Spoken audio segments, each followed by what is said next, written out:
The Tyranid lifeform, called the Doom of Malan'tai, was a specially adapted zoanthrope with the ability to feed upon the very souls of its victims.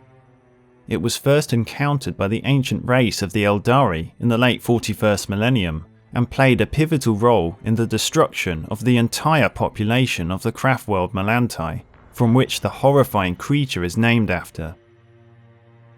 Shortly after year 800 of Millennium 41, a large splinter of Tyranid High Fleet behemoth encroached upon a cluster of Eldari worlds situated just beyond the eastern fringe. The splinter fleet would later be designated by the Imperium as High Fleet Naga, and would become known to the Eldari as the Endless Winding Serpent. Craftworld Malantai and its neighbouring Craftworlds responded immediately, dispatching their mighty war fleets to intercept the looming Tyranid threat, but even so, they were still too late. By the time the first Eldari fleets engaged High Fleet Naga, Halathel, the largest and most populous of the Exodite worlds, was completely overrun by the invading organisms. The Exodites could not withstand the onslaught of the Great Devourer.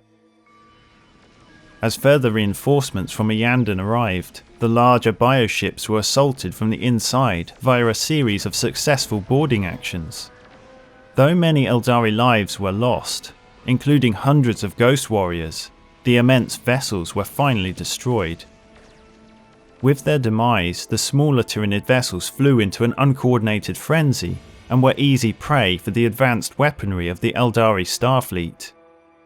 The strength of High Fleet Naga had been greatly diminished, but its assault on the Eldari was not yet over. In the following years, the Craftworlds of Iyanden, Malantai, and Idhare combined forces to exterminate the remnants of the Endless Winding Serpent.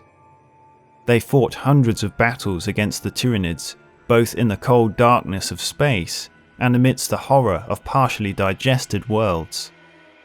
Idhare suffered heavy losses in their attempts to end the Tyranid invasion, its population teetering on the brink of extinction.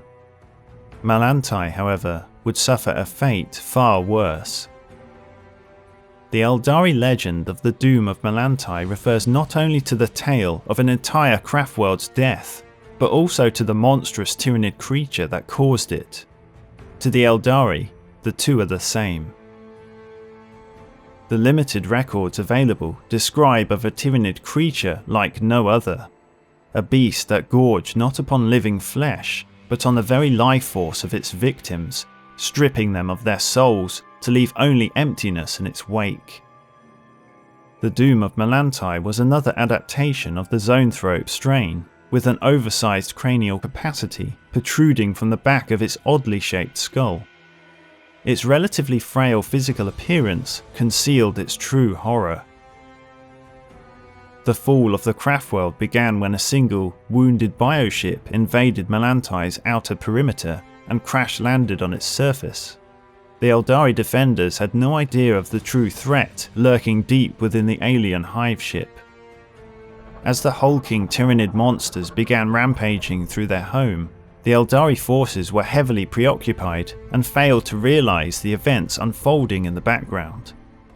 In the chaos, an unassuming creature resembling a zoanthrope had emerged from the innards of the crash site and was left relatively unhindered as it began feasting on the Eldari souls.